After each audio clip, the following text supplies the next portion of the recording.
You would not believe how it all started. It was a regular evening, and there I was, sitting at the kitchen table, minding my own business, casually scrolling through a local newspaper. My wife, Ashley, was sitting across from me, applying makeup and throwing glances at me from time to time. The food on my plate had long gone cold, but I barely noticed. My thoughts were swirling as I skimmed through some classified ads about local apartment rentals. I did not know why I was looking at them. I just was. Out of nowhere, Ashley piped up, breaking the silence.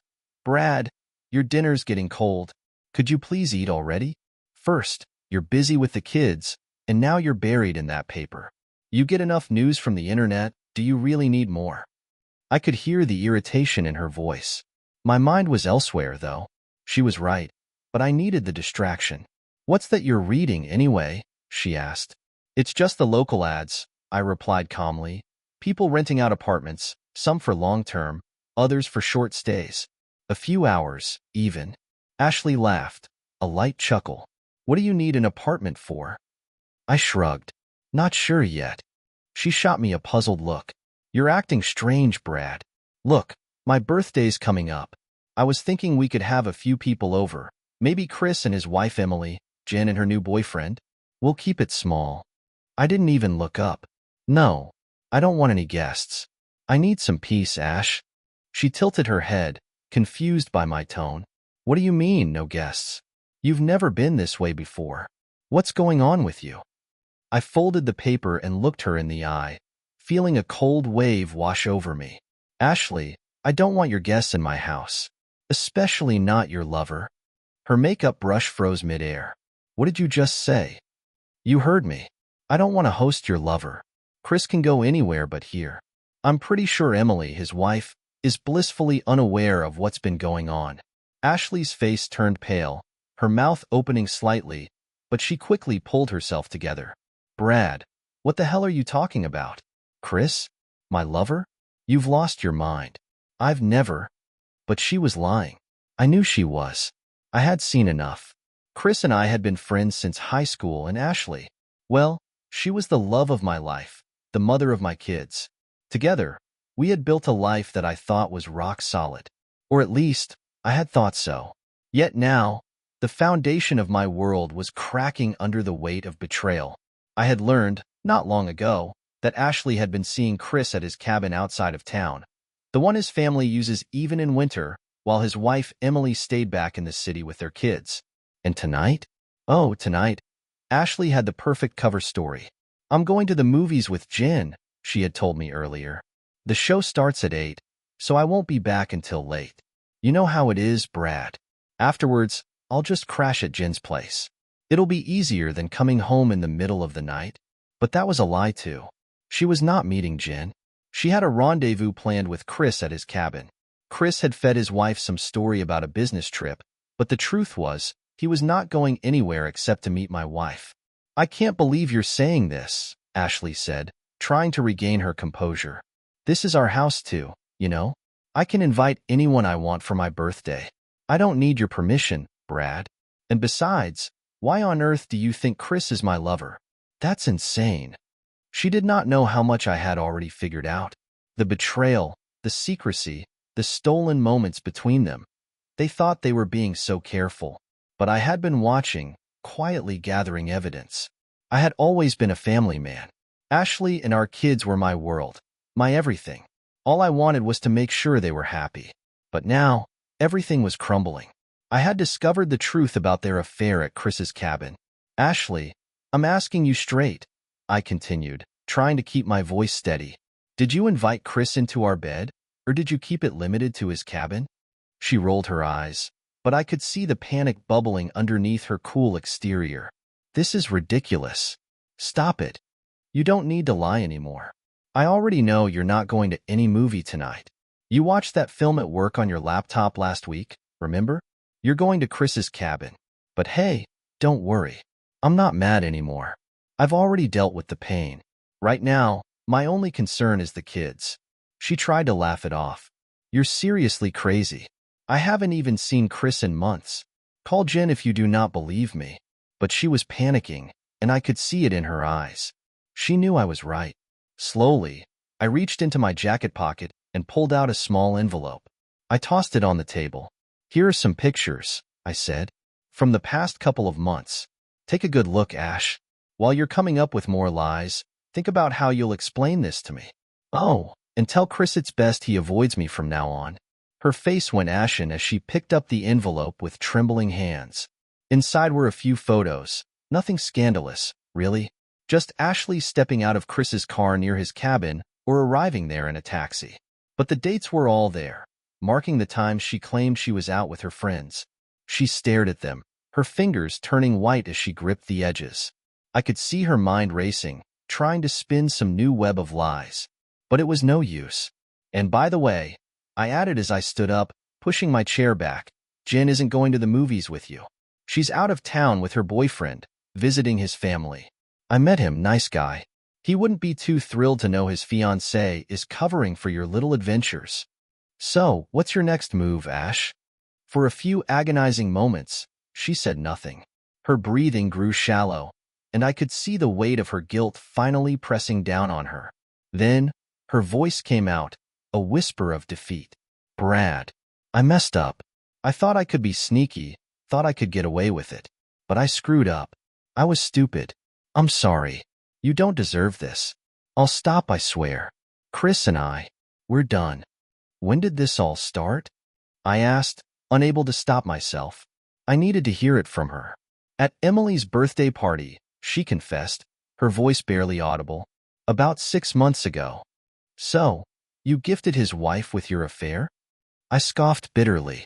Ashley could only nod, her eyes filling with tears. Brad, I'm so sorry. I was dumb. It was just a fling. It's over. Please, forgive me. But it was too late. There was no going back now. And in that moment, as I walked out of the room, I realized that this was not just the end of a marriage. It was the end of the life I thought we had built together. After dropping that bomb on Ashley, I walked upstairs, leaving her to sit in silence with those photos and her guilt. The kids were playing in their rooms, completely unaware of the storm that had just hit our house. They were my only reason for holding it together. Their innocent faces, the way they loved unconditionally, made me realize I had to keep this under control, for them, if not for myself. Upstairs, I could still hear the faint clink of the makeup bottles Ashley had knocked over in her shock. It was strange. This woman I had loved for so long, the mother of my children, was suddenly a stranger to me. Her betrayal was not just about Chris. It was about trust, family, and every promise we had made to each other.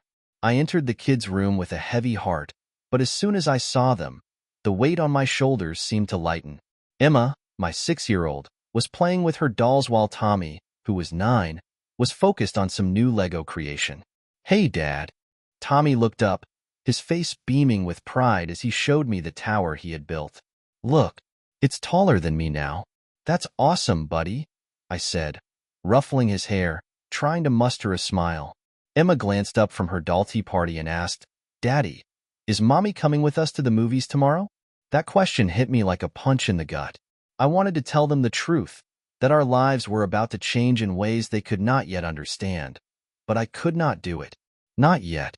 I had to keep things normal, at least for now. So, I just smiled and said, We'll see, sweetheart. After spending some time with them, I tucked them into bed, trying not to let the darkness that was creeping into my life affect theirs.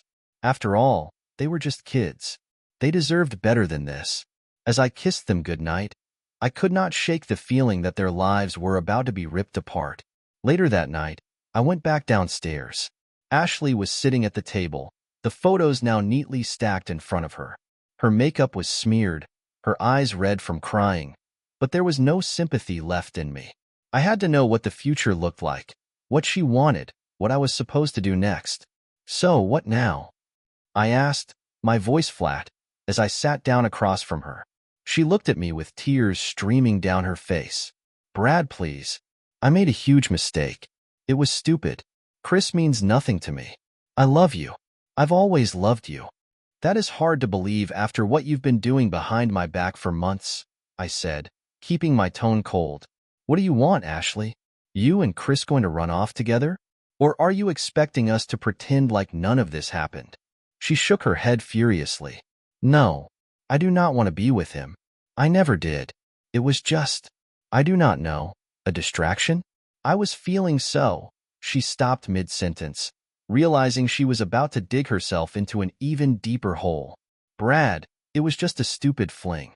Please, I'll do anything. Let us fix this. We can get past it. For the kids. We cannot just throw everything away. Her words cut deep. Fix this? How do you fix something like this? But the thought of our kids, of them having to live through a divorce, made me pause. Could we really try to repair the damage? I stared at her for a long moment, trying to imagine a future where this never happened, where we could go back to the way things were. But then I remembered those pictures, her sneaking around with Chris, their little meetings, the lies she told me day after day. The betrayal was too big. And yet, there was the nagging thought in my mind. The kids. Brad, please, Ashley whispered again, reaching across the table to grab my hand. I pulled away instinctively, the hurt too raw. I shook my head. This is not just about you and me, Ash. It is about everything. You wrecked our family. She winced, as though my words had slapped her across the face. For a long while, neither of us spoke. The tension in the room was suffocating. I could hear the clock ticking in the background, each second dragging on like an eternity. Finally, I broke the silence. I've got to ask you something. Was this just sex, or do you have feelings for him? She wiped her eyes with the back of her hand. Brad, I swear, it was never about feelings. Chris, he flirted, and I guess I liked the attention. It was exciting at first, but that's all it was. It never meant anything to me. I've been thinking of ending it for a while, but I just could not figure out how. And now it is over, I swear to you. I looked down at the table, trying to control the rage that was bubbling inside me. Her words meant nothing to me now. All I could see was how little she respected what we had, how easily she had thrown it all away for a thrill. So what do you want me to do now? I asked, my voice shaking slightly. Act like none of this ever happened? Smile at Chris and his wife like everything's fine? Ashley dropped her gaze to the floor. I do not expect that. I know I messed up. I'll do whatever it takes to fix this. Therapy. Anything. Just please, do not leave. Her desperation would have moved me once, but now, it only fueled my anger. I stood up, pushing my chair back with a screech. I do not know, Ashley. I do not know if I can forgive this. Before she could respond, I turned and walked away, heading for the stairs. I needed space. I needed to clear my head. As I reached the top of the stairs, I heard her call after me, her voice breaking, Brad, I'm so sorry. But her apologies were meaningless now. The damage had been done. The next morning, I woke up early. The house was still and quiet, the sunlight barely filtering through the windows. I went downstairs, expecting to find Ashley still sleeping or, worse, brooding in the kitchen. But the place was empty. She was gone.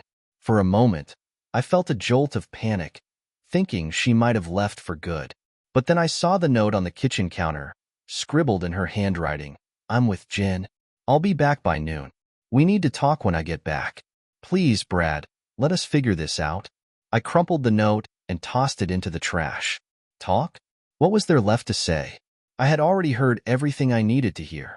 I decided to focus on the one thing that still mattered to me, our kids.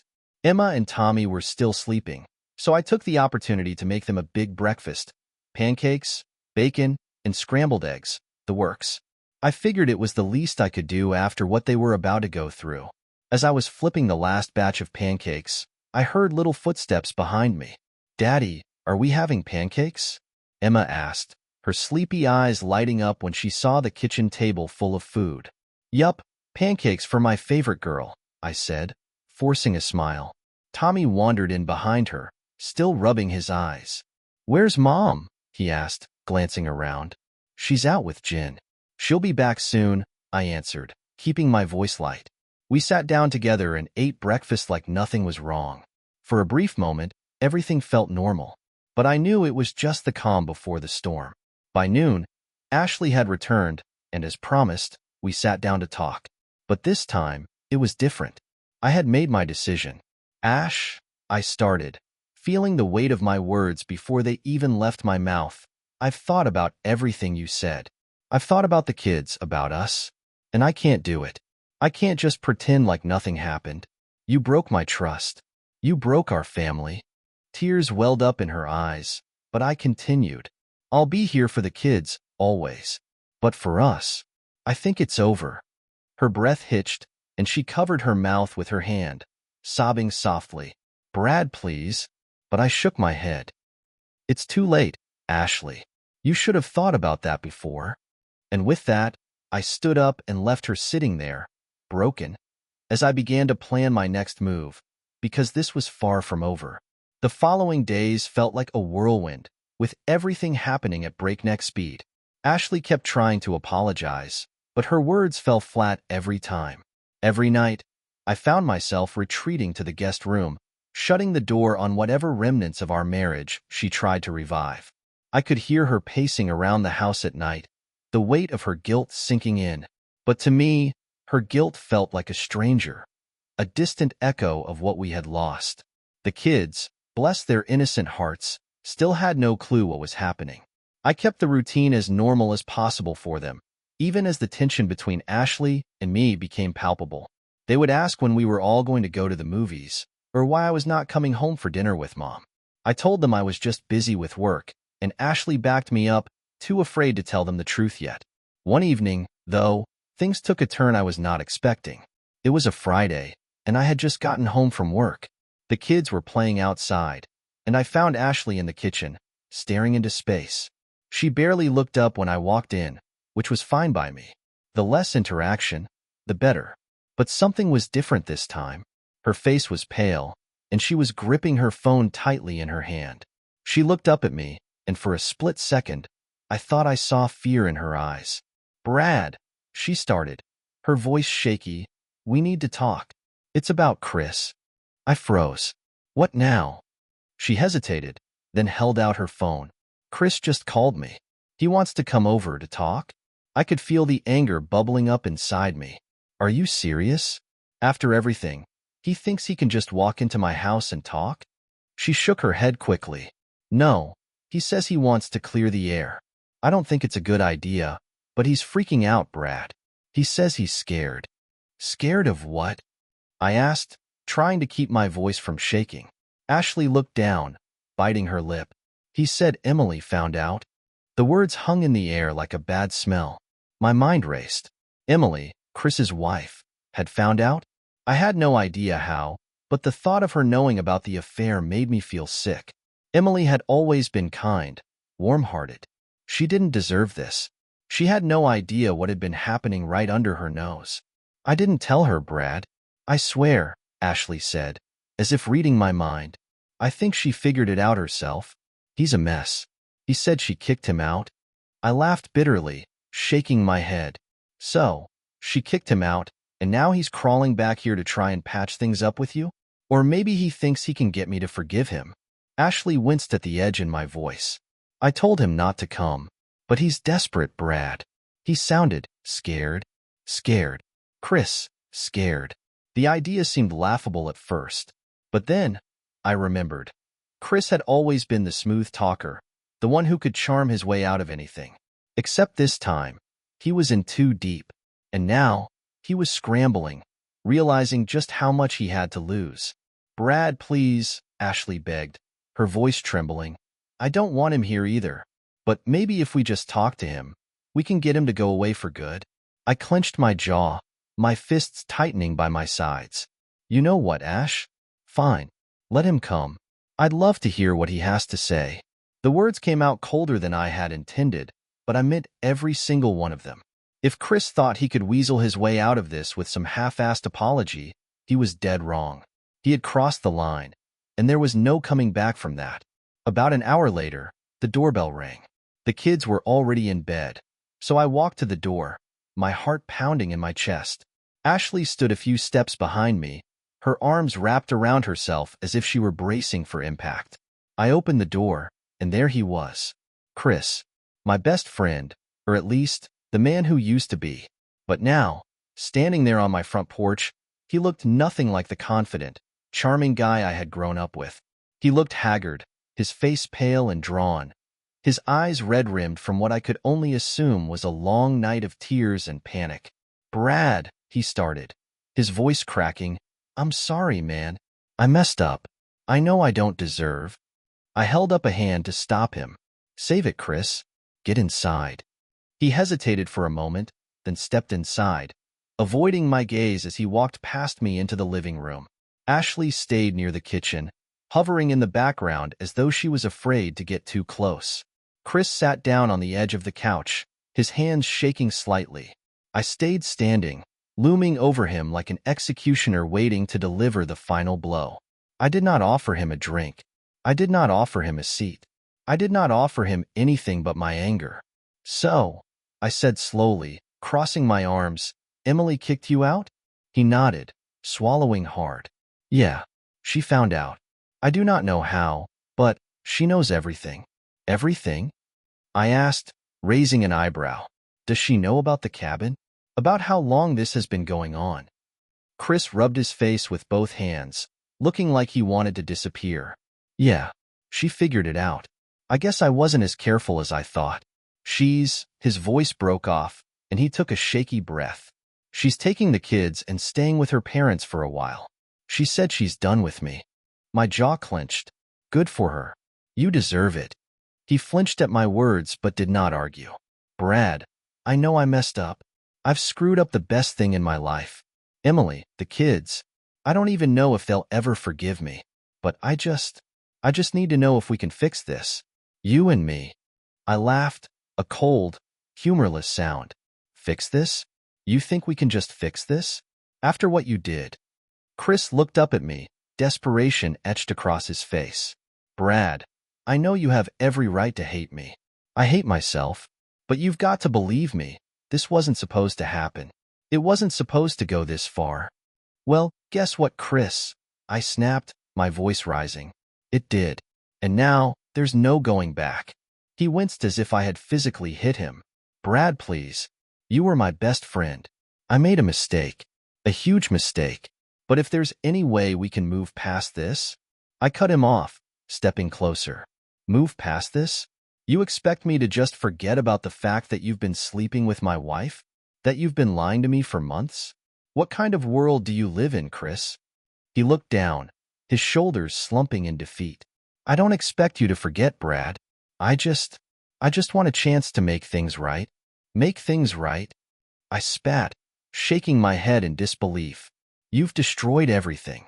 Your marriage. My marriage. And now, you come crawling here, hoping I'll just forgive you because you're scared? Because Emily kicked you out?" I could feel my blood boiling, my hands shaking with anger. I had trusted this man with my life, with my family, and he had betrayed me in the worst possible way. "You know what, Chris?" I said, my voice dropping to a low, dangerous whisper. "Get out of my house, and do not ever come near me or my family again." Chris stood up, his face pale. "Brad, get out," I shouted, pointing toward the door. For a moment, he looked like he wanted to argue, to say something else, but the look in my eyes must have told him it was over. He hung his head and walked toward the door, glancing back at Ashley one last time. She did not meet his gaze. She just stood there, tears rolling down her cheeks. And then, he was gone. After Chris left, Ashley and I stood in silence for a long time. I could feel the weight of what had just happened settling in the room, thick and suffocating. "He's scared," she whispered, breaking the silence. "Good," I said coldly. "He should be." Ashley wiped her eyes, sniffling. "Brad, Do not," I interrupted, turning to face her. "Just do not." She looked at me, her eyes pleading, but I could not stand to hear any more excuses. I turned and walked out of the room, heading for the guest bedroom where I had been sleeping for the past week. The door clicked shut behind me, and I leaned against it, letting out a long, shaky breath. It was over with Chris, but for Ashley and me, I did not know yet. All I knew was that nothing would ever be the same again. The days after Chris's visit were heavy, and the tension in the house was unbearable. Every conversation between Ashley and me was short, clipped, and full of unspoken resentment. We were both trapped in this strange limbo, pretending for the kids, but knowing deep down that something was broken beyond repair. Every time I looked at her, all I could see was betrayal. I wondered how long it would take before I could look at her without feeling the sting of anger. But worse than that, I wondered if I even wanted to.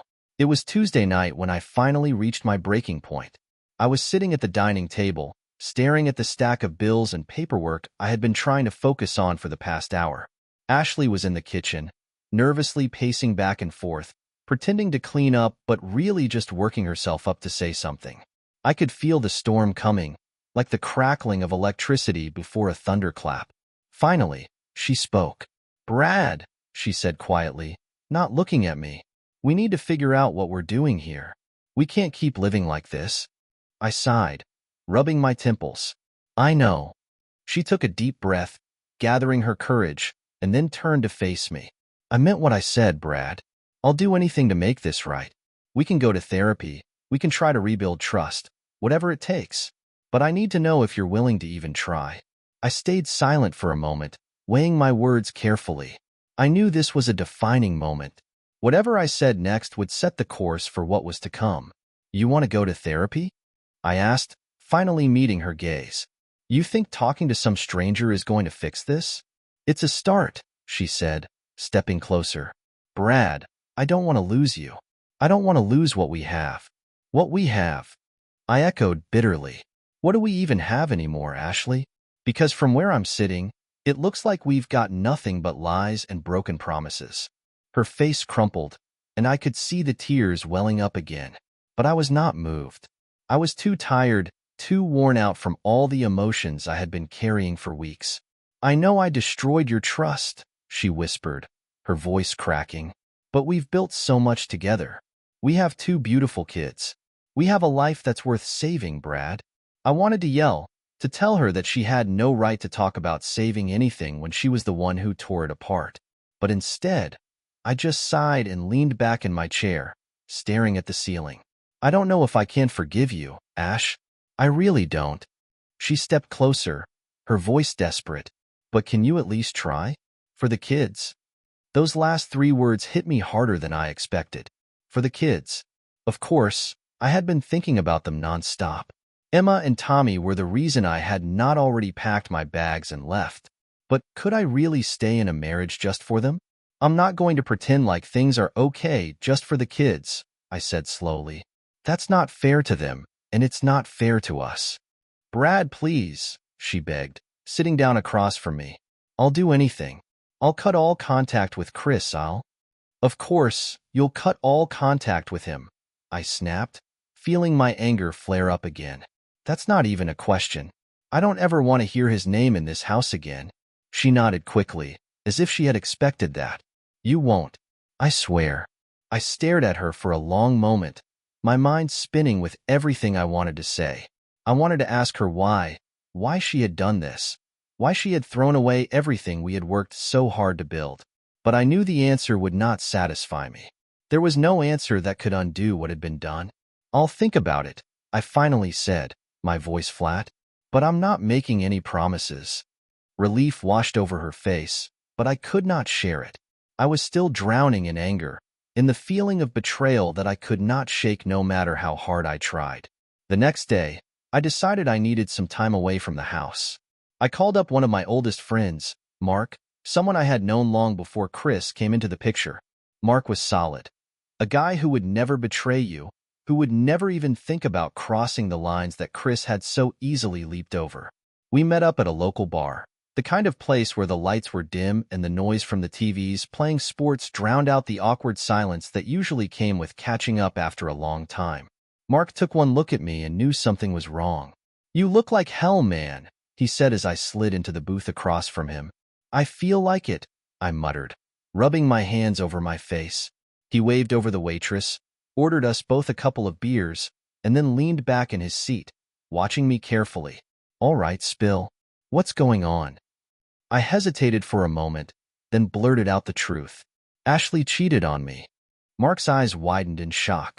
"What? No way. Ashley? With who?" I laughed bitterly. "With Chris." "Chris?" Mark almost spat out his drink. "Your best friend, Chris? Yup. That Chris. Mark shook his head in disbelief, running a hand through his hair. Damn, man. That's... I don't even know what to say. Join the club, I muttered, taking a long swig of my beer. Mark leaned forward, his face serious. What are you going to do? That's the problem, I said with a sigh. I don't know. She wants to fix things. She's begging me to go to therapy, to try to make it work, and I don't know if I can. Mark stayed quiet for a moment, then nodded slowly. Look, Brad, I'm not going to tell you what to do, but I will say this. If you stay, it's got to be for the right reasons. Don't stay just because you think you owe it to the kids. They'll pick up on that. They'll know something's wrong, even if you try to hide it. I nodded, knowing he was right. The kids were smart, especially Tommy. He had already started noticing the tension between Ashley and me. If we kept this up, trying to fake a happy marriage for their sake, it would only hurt them in the long run. But if you think there's a chance, a real chance, that you can rebuild trust and make it work, Mark continued, then maybe it's worth trying. I've known you for a long time, man. You don't give up easily. But I also know you don't forgive easily either. I sat there, staring down at the table, my beer untouched. Mark's words hit home. I did not give up easily, but forgiveness? That was another story. I had never been the type to let things slide. And this? This was not just a little mistake. This was a betrayal that had cut me deeper than I ever thought possible. What if I can't forgive her? I asked quietly, more to myself than to Mark. Mark sighed. Then you walk away. You walk away, and you build a life for yourself and the kids. But if you're going to try, Brad, really try. You can't do it half-assed. If you're in, you've got to be all in. I drove home that night with Mark's words swirling around in my head. I knew he was right. If I decided to stay, I would have to give it everything. But could I? Could I really push past the anger, the hurt, and find a way to forgive Ashley? When I pulled into the driveway, the house was dark, save for the small lamp Ashley always left on in the living room. I sat in the car for a while, staring at that light, feeling the weight of everything pressing down on me. The kids were already asleep when I walked in. The silence in the house was deafening. I headed upstairs, fully intending to retreat to the guest room as I had been doing for days now. But then I stopped outside our bedroom door. It was ajar, and through the crack, I could see Ashley lying in bed, her back to the door, the soft glow of her bedside lamp casting shadows on the wall. For a moment, I just stood there, watching her, feeling a strange mix of anger, sadness, and something I could not quite place. I could hear her breathing, soft and even, and I knew she was not asleep. She was waiting, hoping I would come in, hoping I would say something, anything that might give her a shred of hope that we could fix this. But I could not. Not yet. With a heavy heart, I turned away and walked down the hall to the guest room, shutting the door quietly behind me. Maybe tomorrow I would have an answer. Maybe tomorrow I would know what to do. But tonight, the only thing I knew for sure was that things would never be the same again. The days blurred together after that night. Each one felt like a new round in an ongoing battle between Ashley and me, one that neither of us had fully signed up for, but were trapped in nonetheless. The house was silent most of the time, except for the moments when the kids would come bouncing in, their laughter filling the air, blissfully unaware of the tension between their parents. I had moved into the guest room full-time now. Ashley stopped asking when I was coming back to our bedroom. It was like we had silently agreed that this distance was better for both of us, even if it meant living as strangers under the same roof. But there was a deadline looming. We could not keep living in limbo forever. Eventually, a decision had to be made about whether we were going to try and salvage our marriage or call it quits. And then came Friday. I got home from work later than usual. The kids were already in bed, and I noticed that the house was eerily quiet. I walked into the living room and found Ashley sitting on the couch, her legs curled up under her, staring blankly at the TV, which was playing some sitcom rerun that she clearly was not paying attention to. The minute she saw me, she muted the TV and sat up, as if she had been waiting for this moment all day. "Brad," she started, her voice tense, "we need to talk?" I nodded, not saying anything as I sat down in the armchair across from her. I had a feeling I knew what was coming. "We can't keep living like this," she said, her voice low but firm. I can't keep living like this. I need to know if we're going to try and fix this or if we're done. There it was, the ultimatum I had been expecting. She was right, of course. We could not keep drifting through each day, pretending everything was fine while avoiding the elephant in the room. But the problem was, I still did not have a clear answer. You're asking me to decide whether I want to save our marriage, I said slowly, choosing my words carefully. But it's not that simple, Ash. You destroyed my trust, and you know that. She looked down at her hands, twisting them in her lap. I know I did. And I'm sorry, Brad. I've told you that over and over again. But I need to know if you're willing to try. Because if you're not, then I need to know that too. I stared at her, feeling the weight of her words settle on my shoulders. I wanted to tell her that I was ready to try, that I was willing to forgive her and move forward. But I also knew that it was not that easy. The pain of her betrayal was still fresh, still raw, and I could not just push it aside because she was asking me to. I don't know, I said finally, my voice quieter than I had intended. I don't know if I can. Her face crumpled, and for a moment, I thought she was going to cry. But then she straightened up, her expression hardening. Brad, I get it. I screwed up. I broke your trust, and I'm paying for it every single day. But I'm not the only one who has something at stake here. We have kids. We have a life. And I need to know if you're willing to fight for it, or if you've already given up. The kids. The mention of them twisted the knife in my chest. She was right. This was not just about us. Emma and Tommy were the innocents in all of this, and they deserved better than watching their parents tear each other apart. But I was not sure I could forgive her. And what kind of life would we be giving the kids if I was just going through the motions? Ashley took a deep breath, her eyes searching mine. I know I can't undo what I did. I know you're hurt. But Brad, I love you. I've always loved you. I'm asking you to at least try to save what we have. Her words hung in the air between us, heavy with the weight of everything we had been through. For a long moment, neither of us spoke. The only sound was the faint hum of the refrigerator in the background. I looked away, feeling the pressure building in my chest. I wanted to believe her, wanted to believe that we could somehow fix this. But the doubt gnawed at me, relentless and unforgiving. I need more time, I said finally, my voice strained. I can't make this decision right now. She stared at me, her expression unreadable. For a moment, I thought she might argue, push me to give her a definitive answer. But instead, she nodded slowly. Okay, she said softly, but I can't wait forever, Brad. That weekend, I decided I needed to get out of the house for a bit. I needed space, both physically and mentally.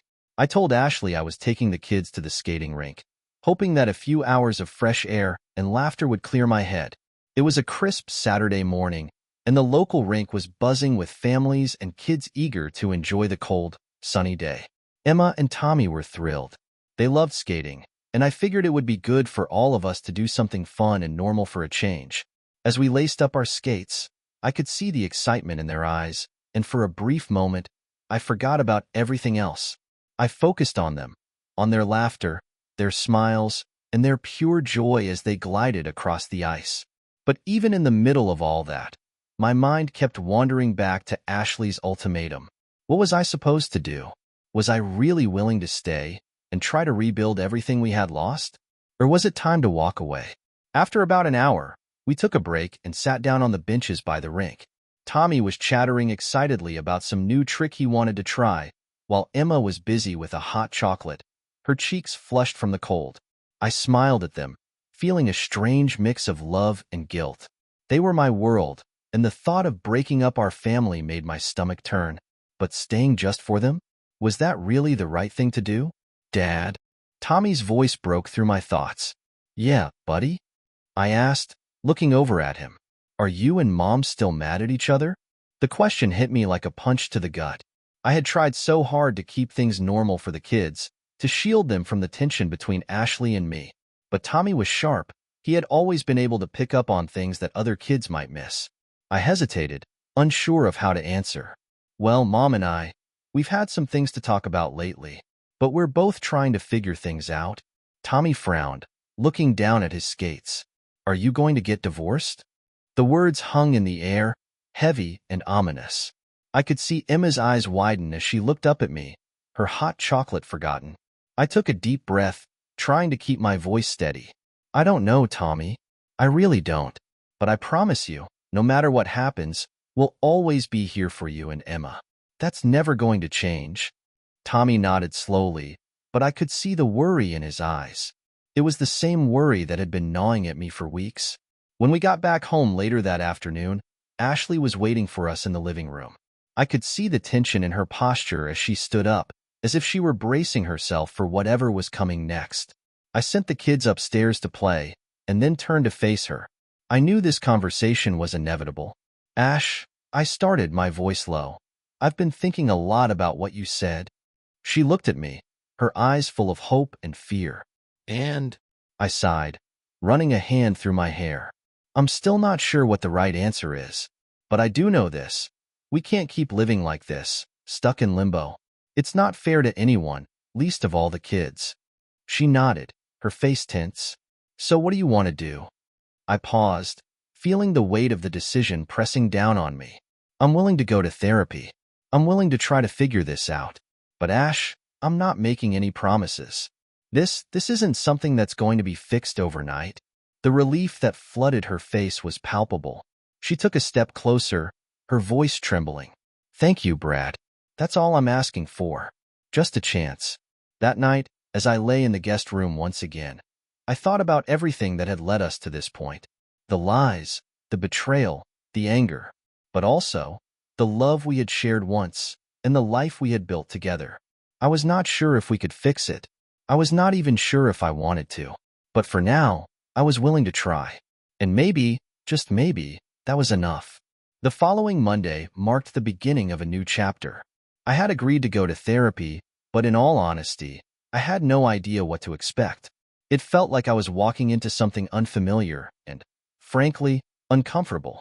But I had to admit to myself, I was doing it for the kids and maybe just a tiny part of me wondered if it might help. Ashley had scheduled the session for the early evening, so I met her at the therapist's office after work. The building was unassuming, one of those small, nondescript offices tucked away in a corner of a strip mall.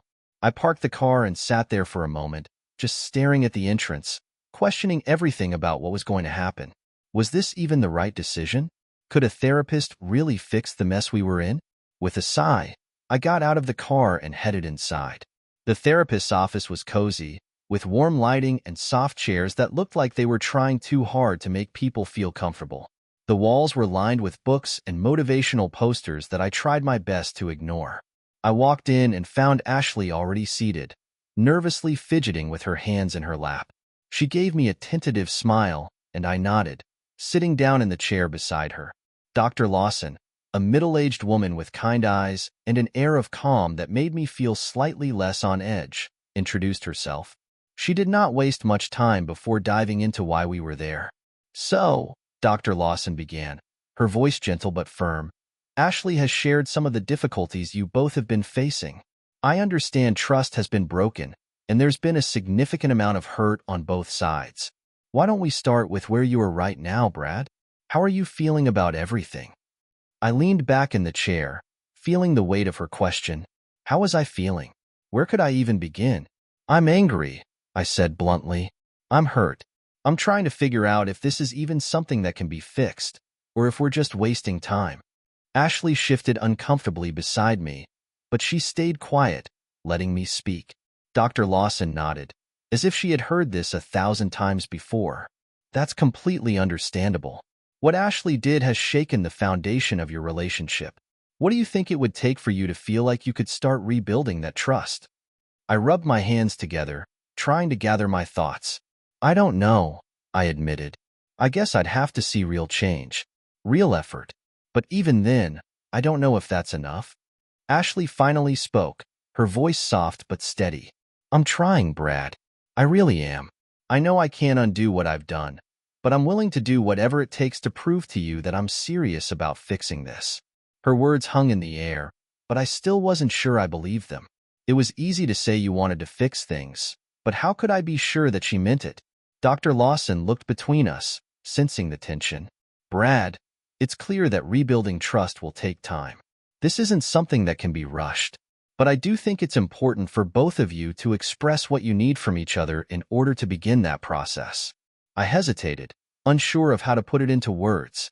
"I need honesty," I said finally. "Complete honesty, about everything. No more lies. No more half-truths.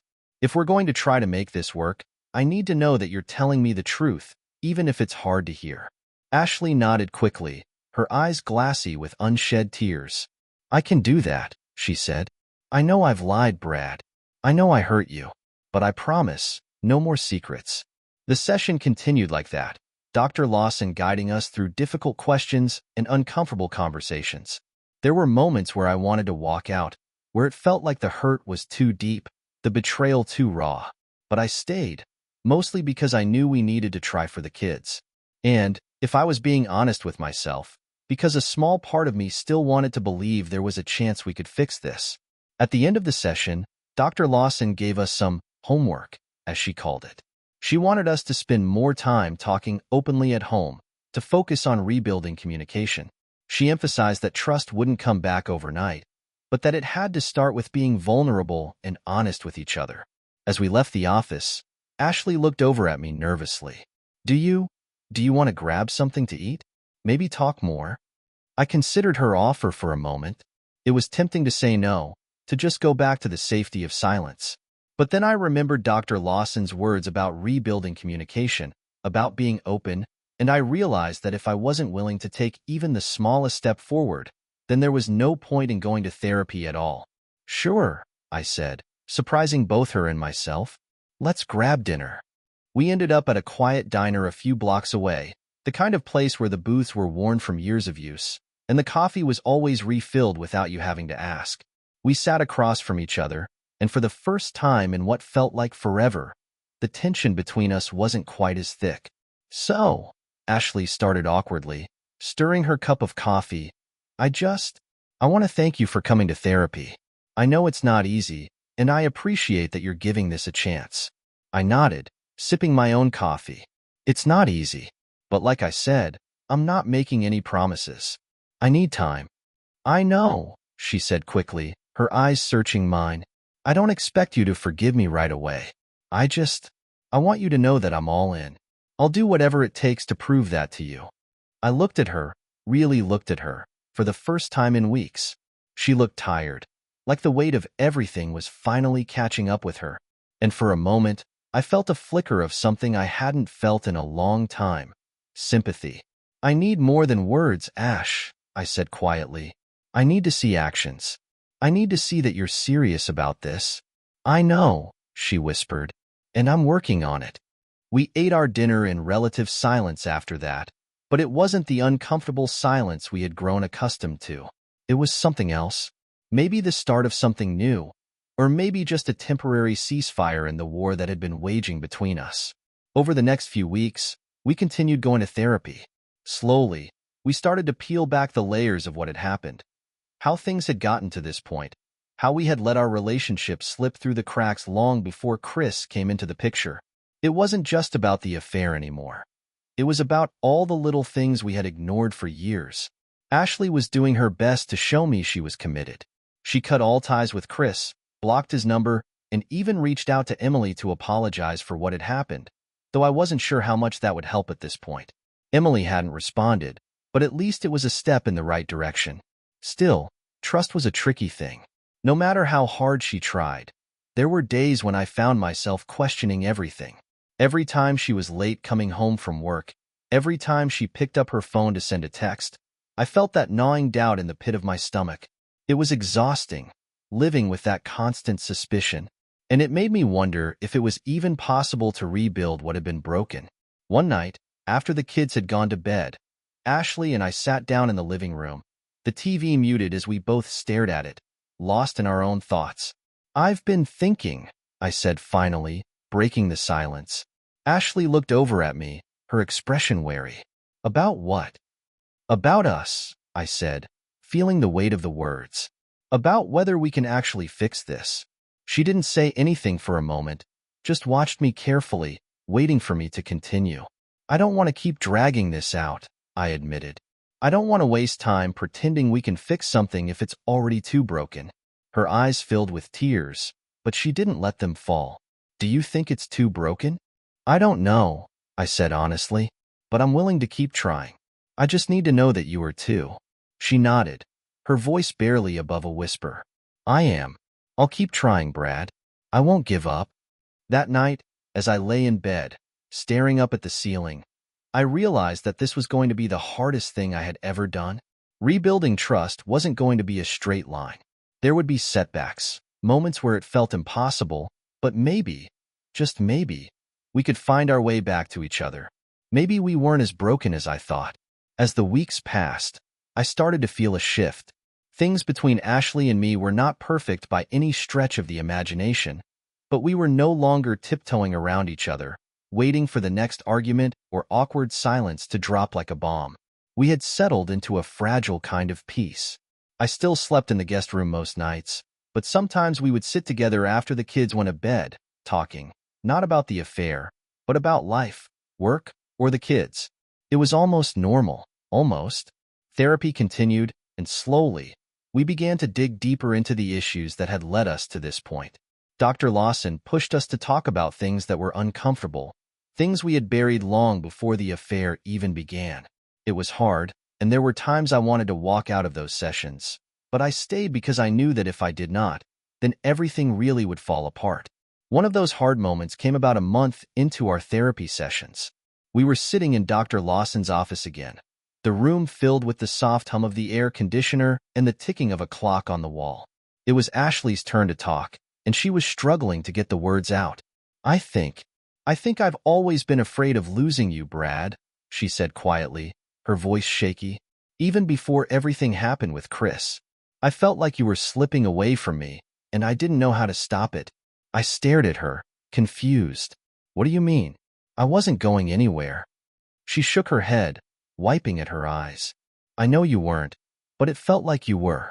You were always so busy with work, with the kids. I felt like I was just there, like we were living parallel lives, but not really connected anymore. Dr. Lawson leaned in slightly. Ashley, what made you feel that way? Was it a lack of communication, or something more? Ashley swallowed hard, clearly uncomfortable. It was both, I think.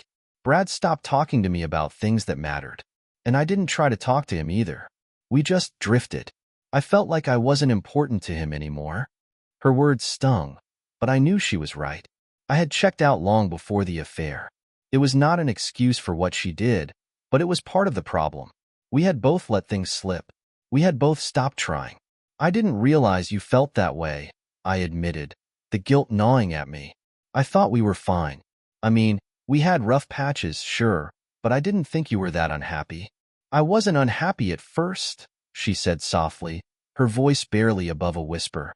But then Chris came along, and he made me feel noticed.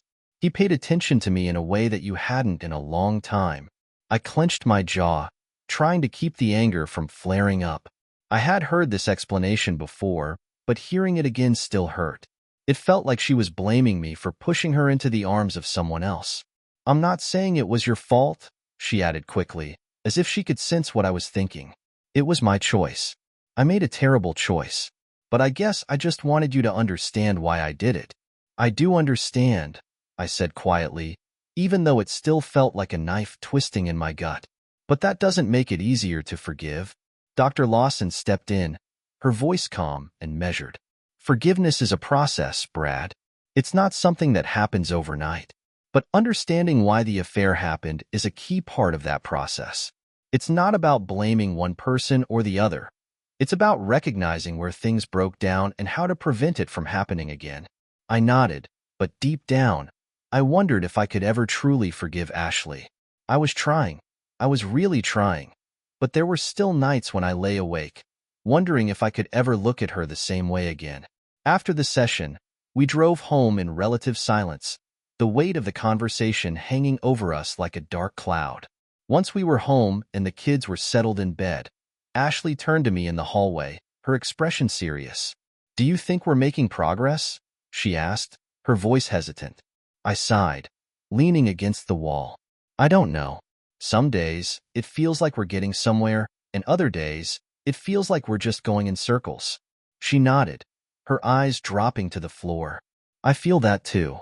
We stood there for a moment, neither of us saying anything. The silence between us was not the awkward, heavy kind it used to be. It was more like the silence of two people trying to figure out where they stood, unsure if they were still on the same path. I know this is hard, Ashley said quietly, looking up at me again. But I'm still in this, Brad. I'm still fighting for us. I met her gaze, and for a moment, I saw the woman I had fallen in love with all those years ago. The woman who had been my partner, my best friend, before everything had gone wrong. Maybe she was still in there somewhere.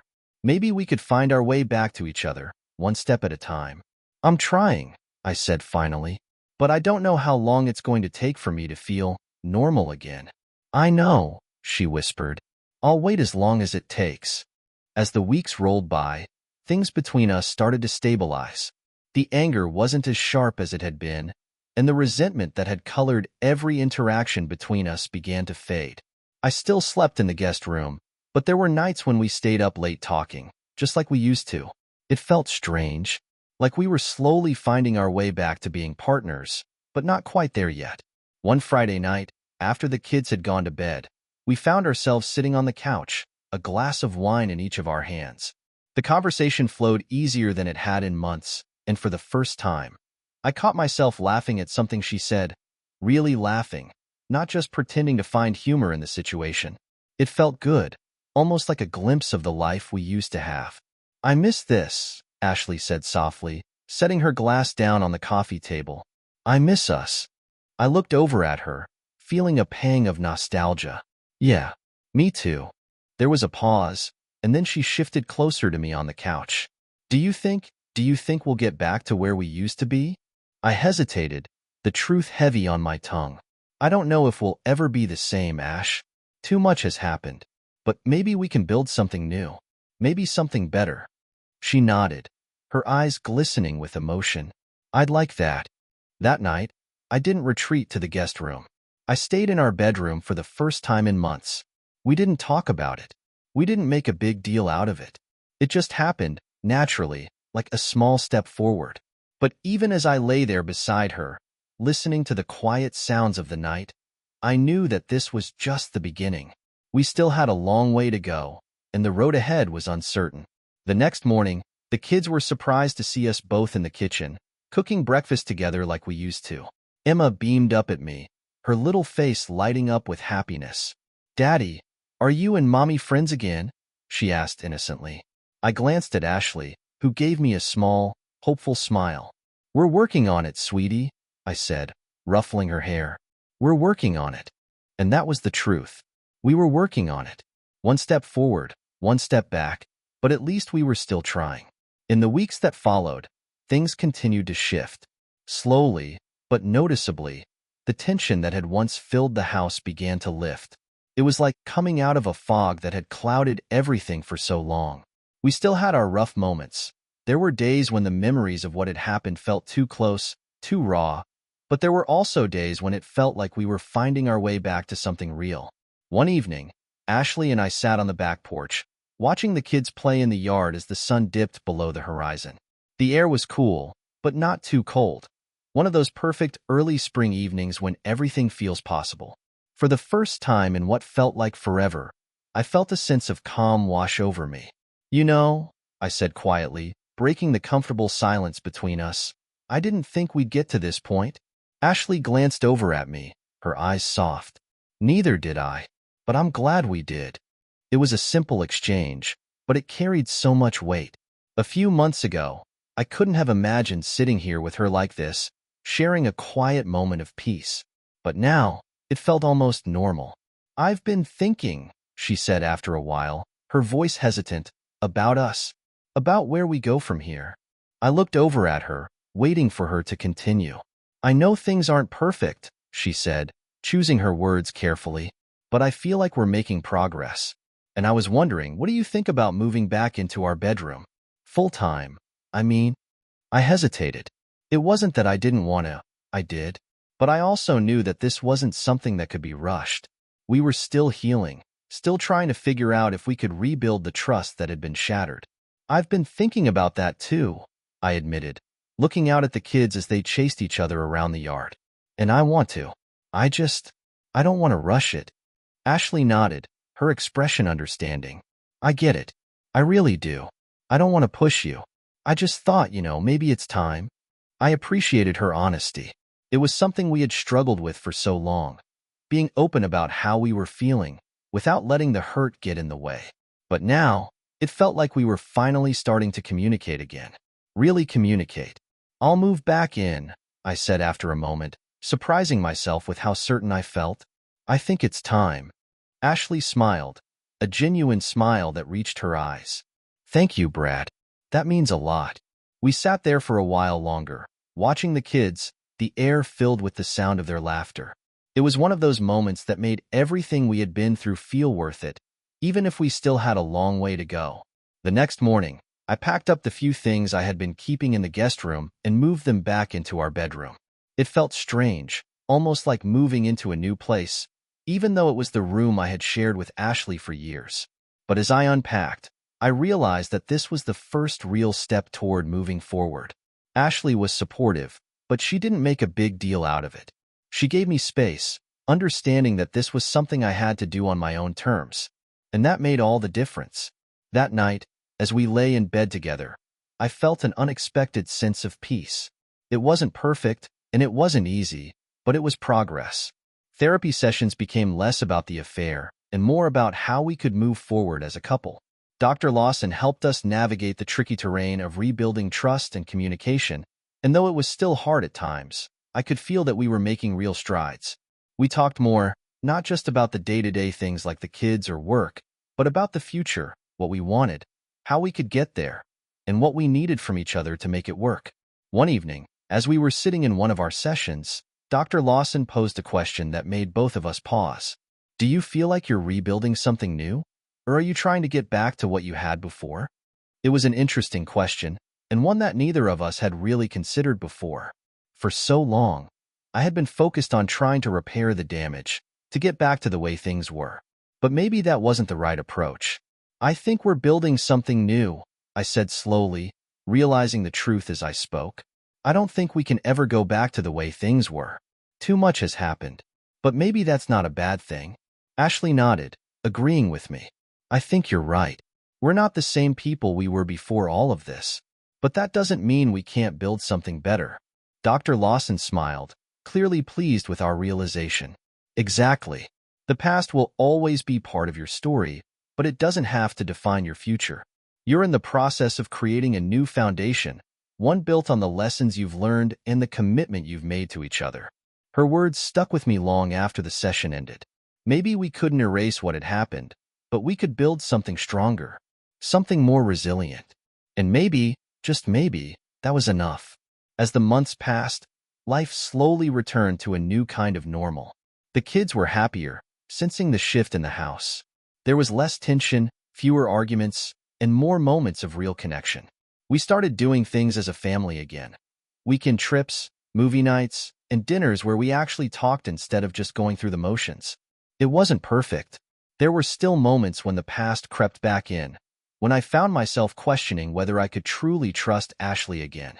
But those moments were becoming less frequent, and when they did happen, we talked about them openly, without the defensiveness or anger that used to define our conversations. One night, after the kids had gone to bed, Ashley and I sat on the couch, flipping through old photo albums. It had been years since we had looked at them, pictures from when the kids were babies, snapshots of family vacations, and holidays where we were all smiling, carefree. Do you ever think about those days? She asked, her voice soft as she ran her fingers over a picture of us at the beach, the kids covered in sand, their faces beaming. Sometimes, I admitted. It feels like a lifetime ago. She nodded, her eyes lingering on the photo. I miss it, but I know we can't go back. I hope we can build something just as good. We are, I said, surprising myself with how certain I felt. It's different, but maybe that's not a bad thing. She smiled, looking over at me. I think you're right. Maybe this is even better. We sat there for a while longer, flipping through the memories of our past, but not feeling trapped by them anymore. Instead, it felt like we were finally moving forward, letting go of what had been and focusing on what could be. As we continued to rebuild our relationship, I realized that forgiveness wasn't a one-time thing. It wasn't a decision I made one day and then moved on. It was a process, a daily choice to let go of the hurt and embrace the possibility of healing. There were still moments of doubt, still days when the memories of what had happened threatened to overwhelm me. But those moments were becoming fewer, and each time they came, I found that I was better equipped to handle them. I had learned to communicate with Ashley, to tell her when I was feeling insecure or hurt, and she had learned to listen without defensiveness, to offer reassurance without expecting everything to be fixed overnight. It was a long road, and I knew we still had a lot of work ahead of us. But for the first time in a long time, I felt like we were on the right path. We weren't the same couple we had been before the affair, but we were something new, something stronger. And maybe that was what we needed all along. Months passed, and life had settled into a rhythm. It was not the old rhythm we used to have. Those days were long gone. But it was something new, something we had built together, piece by piece. Our marriage wasn't perfect, but it was real. And that was enough for now. I was sitting in the kitchen one Saturday morning, sipping my coffee while the kids watched cartoons in the living room. The sun was shining through the windows, casting a warm glow over the room. It was one of those quiet moments that felt like a breath of fresh air after everything we had been through.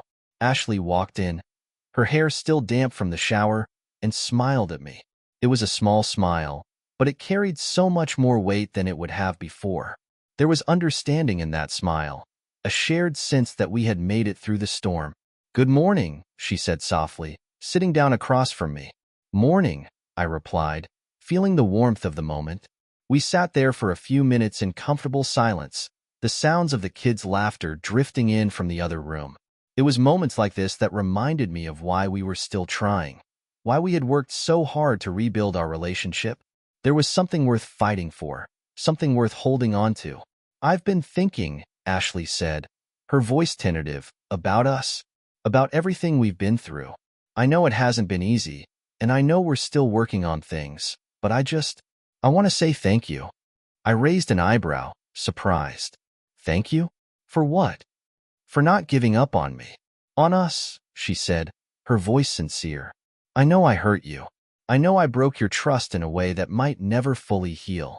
But you didn't give up, and that means everything to me."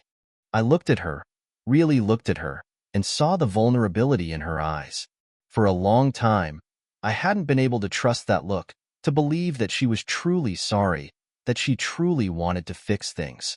But now, after everything, I realized that we had both been through hell together, and we had both come out the other side stronger for it. "I didn't give up because there was something worth saving," I said quietly. "It wasn't easy, Ash. It still isn't. But I'm glad we kept trying." She reached across the table and took my hand, squeezing it gently. "Me too." As the months turned into a year, our relationship continued to grow.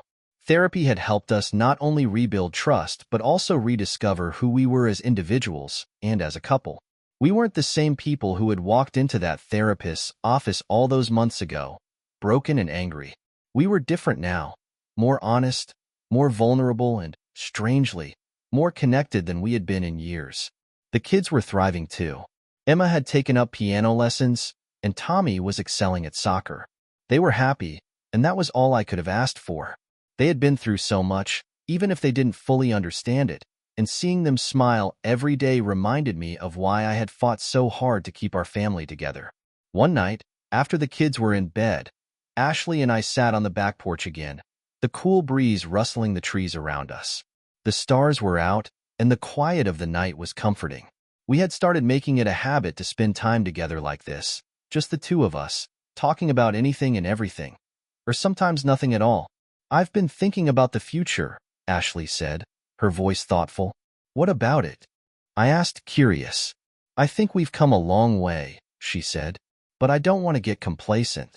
I don't want us to fall back into old habits, you know? I want to keep working on this on us." I nodded. "I agree.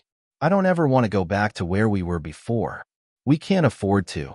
She looked over at me, her eyes serious. "I love you, Brad. I know I didn't show it in the way I should have before, but I do. And I'm willing to keep doing the work, as long as you are. I met her gaze, feeling the weight of her words. I love you too, Ash. And I'm in this for the long haul. We'll keep working on it. Together. We weren't perfect, and we never would be. But that was okay. Perfection wasn't the goal anymore. What we had now was real, honest, and flawed. And that was enough. We had both changed in ways we hadn't expected, but in the end, those changes had made us stronger. There were still moments of doubt, still times when the past crept up on me, and I wondered if we could ever fully escape the shadows of what had happened. But those moments were fleeting now. They didn't control me like they once had. I had learned to let go, little by little, and with that came a sense of peace I hadn't thought possible. We continued going to therapy for a while longer, though the sessions became less frequent as we grew more confident in our ability to communicate on our own. Dr. Lawson had been a lifeline for us, guiding us through the darkest parts of our marriage and helping us find the light again. But now, we were starting to stand on our own, and that felt like a victory in itself. A year after the affair came to light, we decided to renew our wedding vows. It wasn't a grand ceremony, just a small gathering with the kids and a few close friends. It was a way to mark the new beginning we had worked so hard for, a way to honor the journey we had taken and the future we were building together. Standing there, in front of Ashley and the people we loved, I felt a sense of closure, not just for the pain of the past, but for the person I had been before all of this happened. I had changed, we had changed, and that was okay. We were stronger now, and we were moving forward. As we exchanged vows, this time with more honesty and more understanding than we ever had before, I realized that our story wasn't about the affair anymore. It wasn't about the betrayal, the hurt, or the lies. It was about the choice we had made to fight for something bigger than both of us. It was about the decision to keep trying, even when it felt impossible. When Ashley looked up at me, tears in her eyes, and said, "I promise to love you, to be honest with you, and to never stop working on us," I believed her. For the first time in a long time, I truly believed her. And when I said my vows, I knew that I meant every word. We weren't perfect, but we were committed. And that was enough. As we walked back down the aisle, hand in hand, with the kids running ahead of us, laughing and carefree, I felt something I hadn't felt in a long time: hope. Our story wasn't a fairy tale, and it didn't need to be. It was messy, complicated, and full of mistakes. But it was also full of love, redemption, and the promise of a future that we would build together, one day at a time. And as I looked over at Ashley, I realized that maybe, just maybe, that was the best kind of story after all.